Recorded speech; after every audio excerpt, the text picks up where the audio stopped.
Hello everybody, this is Bill McFadden from TonePure.com, and in this video we're going to take a look at how to enhance your string parts by using arpeggios. And we'll go ahead and listen just to the string ensemble without the arpeggios so we get an idea what the track sounds like.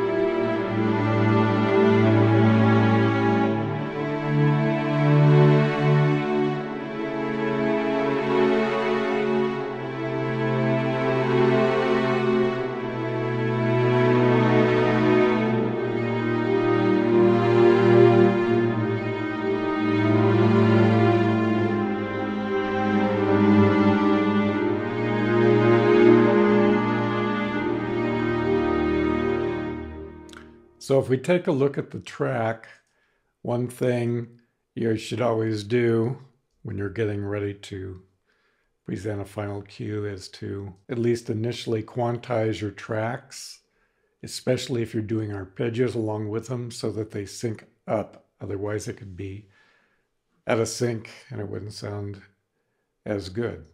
So, and in this string bass right here, we're using primarily quarter notes. And we see some half notes. And at the same time, notice that the modulation through the various dynamic layers to give the strings more realism. So that's our bass track. And then let's go ahead and listen to that with an arpeggiated track. Here we're going to be using eighth note triplets. So it sounds like this with the arpeggiated track.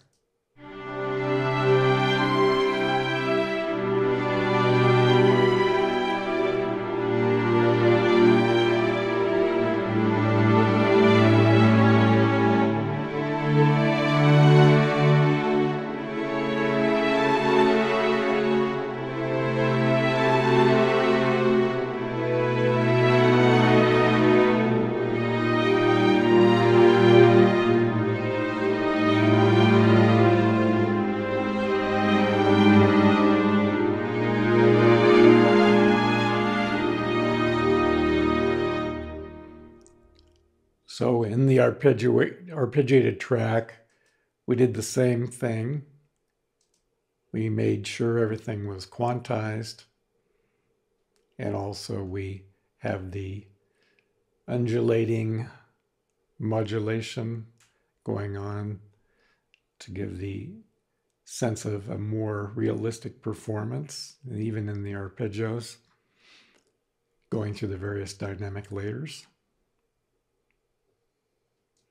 And then the next arpeggio track is piano. And in this time, to add a little bit more variety and interest, we are doing 16th note triplets. So all of them together sound like this.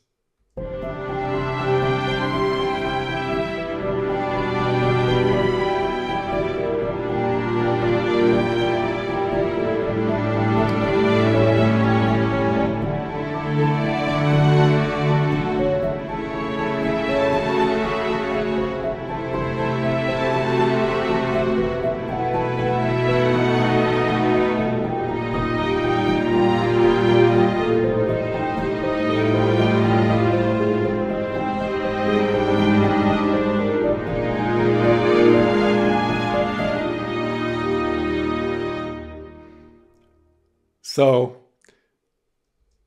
the arpeggios, as well as for both the piano and the upper strings here, were done via using the various chords and their inversions. For example, if we look at the C chord and its root, first inversion, second inversion, here we have the G chord with the B in the bass, G chord, G minor chord with the B flat in the bass, a sus7.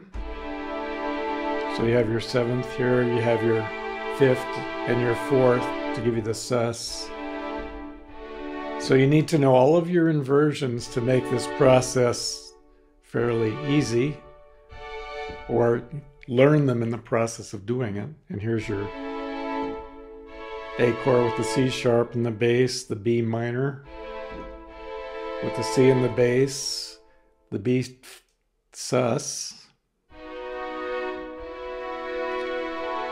and then it's also a seventh. And then if we go through, let's just, there, so we have the B fourth sus, and then it actually goes into a B seventh, as does the A sus over here. We start with the fourth, and then we go into the seventh, and we have the E flat with the B flat in the bass, then the A minor 7th flat 5. So here's your fifth.